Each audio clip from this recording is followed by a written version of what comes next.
হরে Krishna, Radhe Radhe, good morning. কেমন আছো তোমরা সবাই? আশা করি ভালো আছো।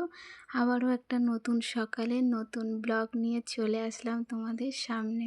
আজ একদম সকাল থেকেই তোমাদের সামনে আসতে পারিনি, জানো তো। কারণ সকালবেলা খাওয়ার পর না ভিডিও এডিটিংয়ে বসেছিলাম, কারণ আগের দিন ভিডিও এডিটিং করা ছিল না। তো এডিটিং করে তারপর আপলোড দিতে গেছিলাম, ওই জন্য অনেকটা লেট হয়ে গেছে আর বেলাও হয়ে গেছে। আর দেখো, এই কাজগুলো না পড়েছিল, সকাল থেকে করার সময় হয়ে ওঠেনি। বিছানা গোছাচ্ছি আর বাইরে না টুকটাক বৃষ্টি পড়ছে, জানো তো। কারণ বৃষ্টি শুরু হয়েছে। আমি যখন বাইরে ব্লগ এডিট করতে গেছিলাম, আপলোড দিতে গেছিলাম, তখন দেখছি যে হালকা বৃষ্টি শুরু হয়েছে। আর তোমাদের দাদাভাইয়ের ড্রেস বাইরে মেলা ছিল, তো গেছিলাম, একটা সুবিধা হয়েছে, ড্রেস কটাকে নিয়ে চলে আসতে পেরেছি। না হলে আবার তাড়াহুড়ো করে আমাকে দৌড়াতে হতো ড্রেসগুলো তোলার জন্য। তারপর এই যে বাড়িতে এসে লেগে পড়েছি কাজে, কারণ ঝটপট বিছানাটাকে গুছিয়ে নিতে হবে। আর বিছানাটা দেখতে পাচ্ছ আজ একটু গোলানো আছে, যেহেতু কাল রাত্রে এখানেই ঘুমিয়েছিলাম, যেহেতু বৃষ্টি হয়েছিল। তো মেঝেতে আর ঘুমানো হয়নি, একটু ঠান্ডা ওয়েদার ছিল।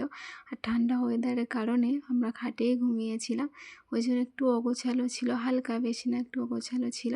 তো সেটাকে সুন্দর করে এই যে গুছিয়ে নিচ্ছি। এই খাটটা আসাতে যেমন ভালো লাগে, তেমন রুমটাও কেমন যেন পরিবর্তন হয়ে গেছে।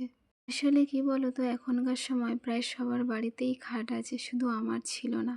তো অনেক দিন পর দেখতে পাচ্ছ ইচ্ছাটা পূরণ করলাম, কারণ এই ইচ্ছাটা আমার অনেক দিনের ছিল যে সবার বাড়িতে আছে, আমার বাড়িতে কেন থাকবে না।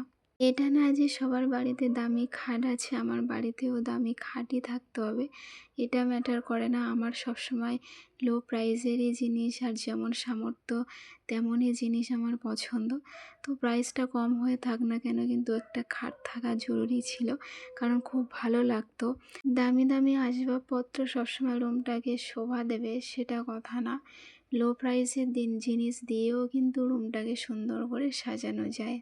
দামি জিনিস না, রুমটাকে তুমি কিভাবে রাখবে সেটা নির্ভর করবে বাড়ির বইয়ের উপর।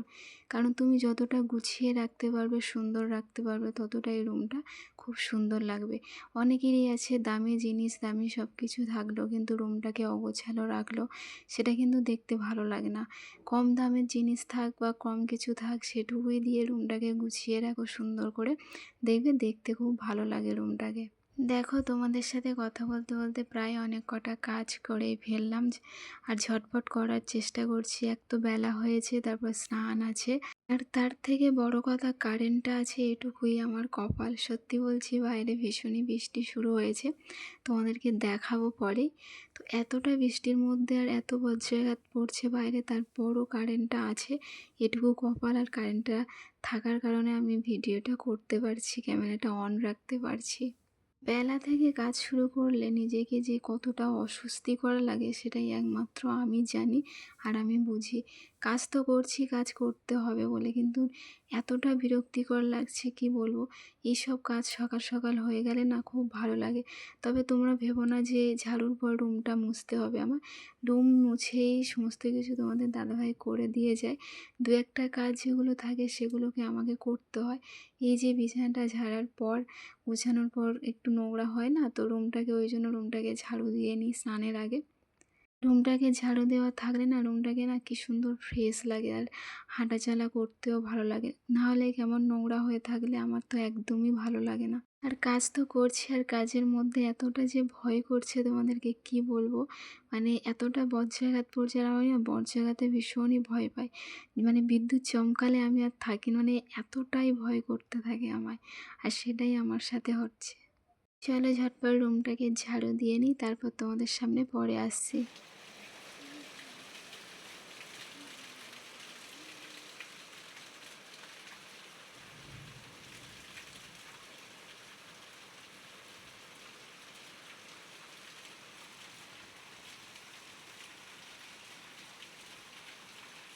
বাইরে এতটা পরিমাণ বৃষ্টি হচ্ছিল না যে গেটই খুলতে পারছিলাম না, যে বাথরুম যাব স্নানের জন্য। ওই জন্য এই ভাবতে ভাবতে অনেকটা লেট হয়ে গেছে স্নান করতে।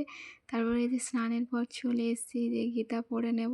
যখন সব দিক থেকেই লেট হয়ে যায় না, তখন আমার মাইন্ডে একটা কথাই বারবার আসে যে কখন সমস্ত কাজগুলোকে শেষ করব, কখন কি করব, আর কখন খাবো। এইসব কিছু যে মাথায় আসতে থাকে আমার। কার কেমন হয় জানি না, আমার ঠিক মাথায় এইটুকুই আসতে থাকে। দেখো গীতা পড়া শেষ, এবার চলে যাব লাঞ্চের জন্য দুপুরের খাবার খেতে। দুপুরের পর চলে আসলাম বিকালবেলা এক গাদা সবজি নিয়ে তোমাদের সামনে। আজ না রান্নার জন্য যে কতটা ভেবেছি, তারপর রান্নাকে সিলেক্ট করেছি তোমাদেরকে বলে বোঝাতে পারবো না। কত ভেবেছি যে কি রান্না করা যায়। অনেক ভাবনার পর শেষে ফাইনাল হতে পেরেছি যে আজ একটু খিচুড়ি বানাবো, যেহেতু বর্ষা বর্ষা ওয়েদার, এরকমই মানে বৃষ্টি ওয়েদারে খিচুড়িটা বেশি ভালো লাগবে। তো ভাবলাম আজ খিচুড়ি বানাবো। আর আজ আরও একটা কারণ আছে, আজ নিরামিষের দিন।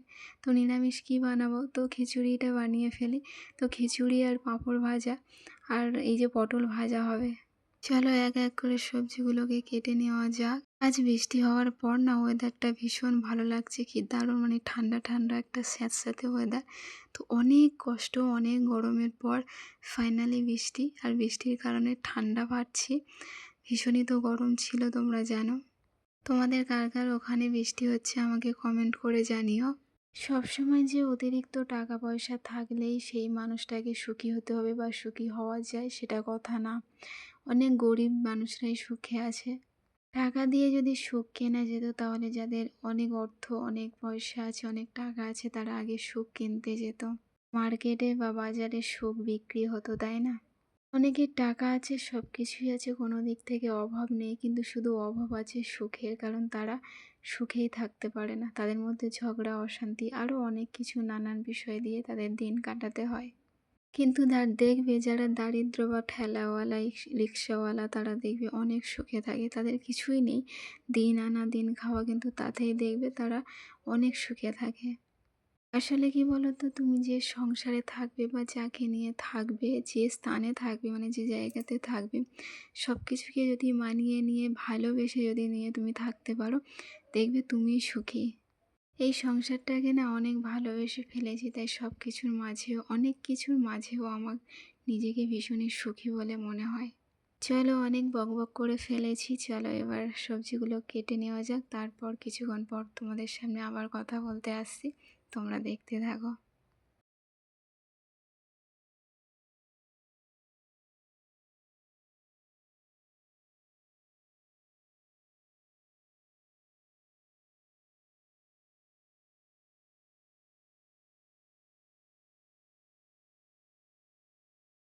সবজি কাটার পর বসে গেছি এই যে পাঁপড় ভাজতে। প্রথমে পাঁপড়টা ভেজে নেব, তো ওই জন্য কড়াইতে তেল দিয়ে দিচ্ছি। দিয়ে এই যে এক এক করে তেল গরম হয়ে গেছে, পাঁপড়টা এক এক করে ভেজে নেব। পাঁপড়গুলো সব ভাজা হয়ে যাওয়ার পর তারপর পটল কটা ভেজে নেব। আজ হয়তো সবটা তোমাদের সাথে শেয়ার করতে পারবো না, দেখা যাক কতটুকু তোমাদের সাথে শেয়ার করতে পারি।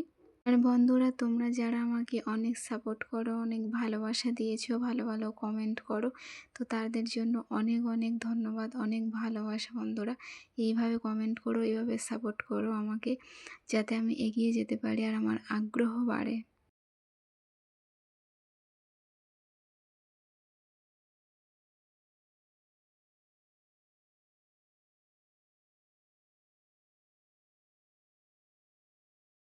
পাঁপড় ভাজা কমপ্লিট, এবার আমি পটলটাকে ভেজে নেব সুন্দর করে।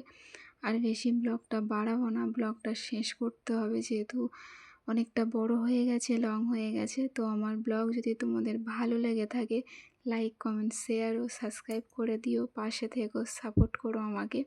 আর তোমরা সবাই কমেন্ট করো যে আমার ব্লগ কেমন লাগে। আর যারা নতুন আছো তারা অবশ্যই সাবস্ক্রাইব করে দেবে, আর যারা অলরেডি সাবস্ক্রাইব করে দিয়েছো আমার চ্যানেলটিকে, তাদেরকে অসংখ্য ভালোবাসা ও ধন্যবাদ। সবাই ভালো থেকো, সুস্থ থেকো, দেখা হবে পরবর্তী নতুন একটা ব্লগের সাথে।